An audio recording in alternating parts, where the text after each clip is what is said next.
there's no motherfucking reason. There is no motherfucking reason as to why when you wake up in the fucking morning that you're not allowed to feel empowered, feel like a fucking alpha male that's ready to go out and dominate their fucking day. Plain simple. When I mean dominate your fucking day, I mean like doing shit on a fucking like kill, like meaning like you gotta knock out all the important shit that's gonna always put you ahead and closer to your motherfucking goals. Like, it's only May, 5 months away from the motherfucking new year, from 2018. Like, it's not too far away, all right? We're at the halfway mark now. We're approaching the halfway mark. It's still 6 more months, like it's 6 more months to go. There's nothing else to really talk about. Like, you gotta get it. But, yeah, it was just something I just wanted to get off my chest real quick. And, just tune into the fucking episode.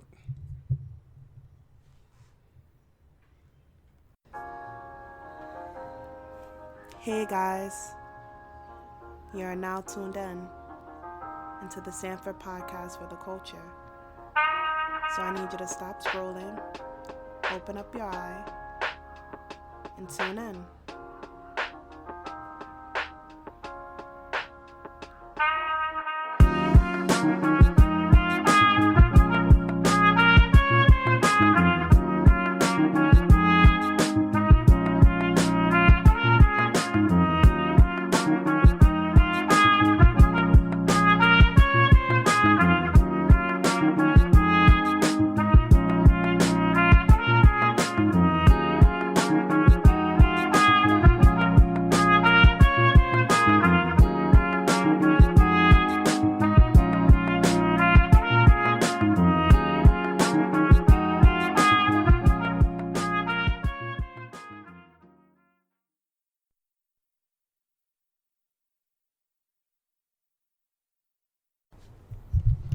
But so yeah, that was just something I just had to simply just get off my chest real quick.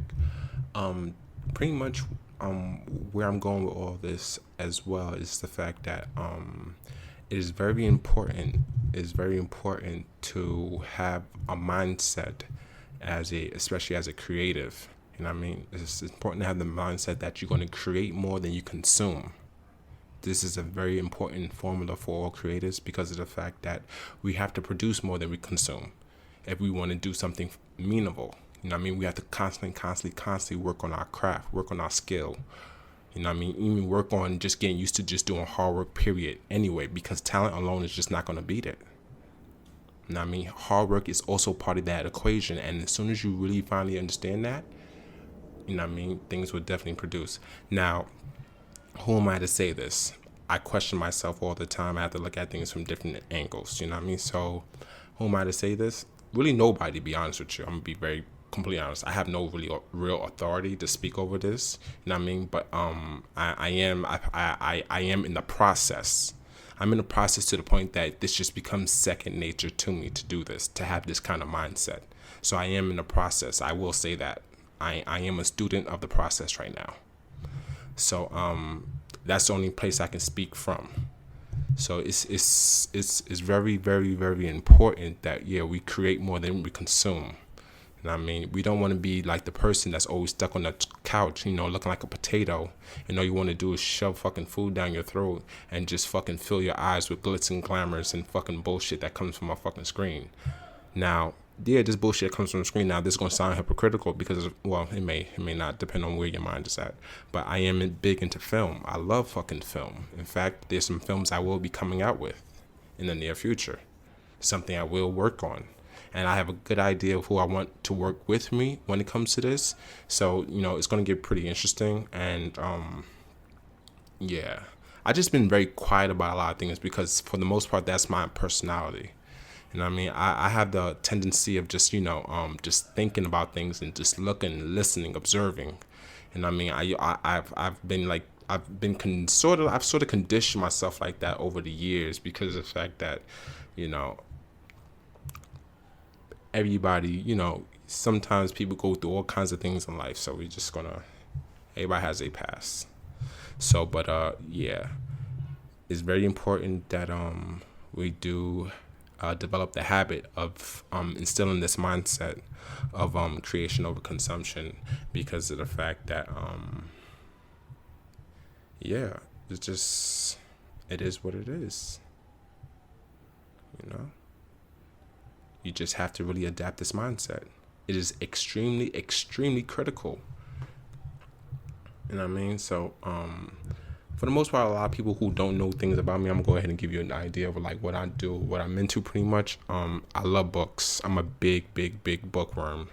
Like shit. I'm always open to recommendations on reads. I'll definitely always recommend something to read. Like I got mad books, and I still got books to go. I got lists of books and things like that I need to read. So there's always some kind of information I'm always trying to instill. But I'm also been trying to develop the habit. Now check this out. I've been also trying to develop the habit of trying to like 2 hours before I go to sleep, like make sure like my phone is like completely away from my fucking face. And 2 hours right before I'm going to sleep, those 2 hours from, let's say for instance, like I want to go to sleep at 10 o'clock. So at 8 o'clock, I'm gonna make sure my phone's out of my face, and I'm gonna pick up a book and I'm gonna read for like at least 2 hours. I'm gonna make sure I'm consuming a lot of good information right before I go into a subconscious state. This is imperative, and this is very critical because it affects the creative process as well. When you consume it depends on what you're looking at and what you're stimulating your mind with right before you go to bed as well. That's why people always read right before they go to bed. You always see people reading right before they go to bed. They always associating this with who?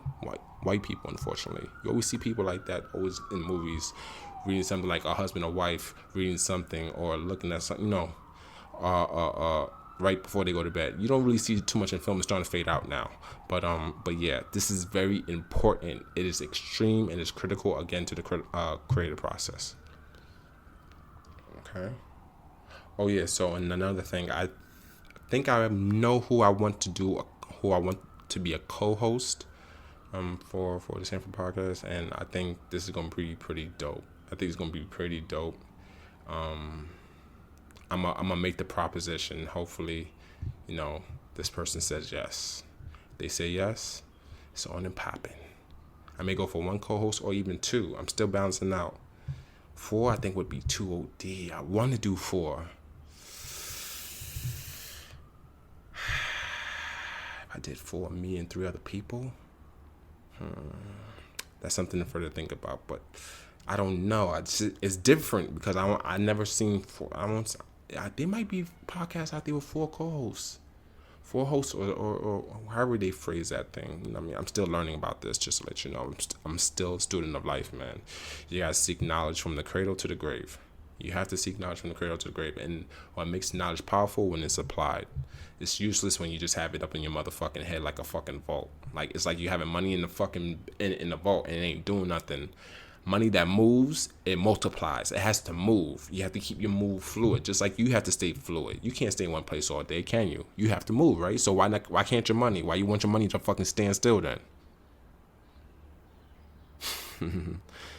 So, yeah. This is probably gonna be like one of the shortest episodes. I'm probably gonna start doing like, it depends, So, but this is just another one-off. I'm gonna call these one-offs. But yeah, man, this is the communities, the Stanford podcast for the culture. I mean, we're always gonna be touching on cultural issues, but this is mostly for the thinkers, the doers, the creatives, and the entrepreneurs.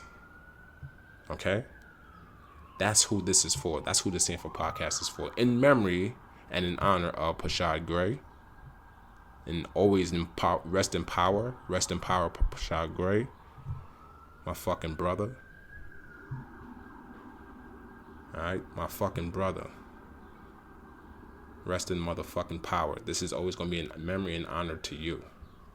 But for the most part, this is for also the communities of the thinkers, the doers, the creatives, and the entrepreneurs.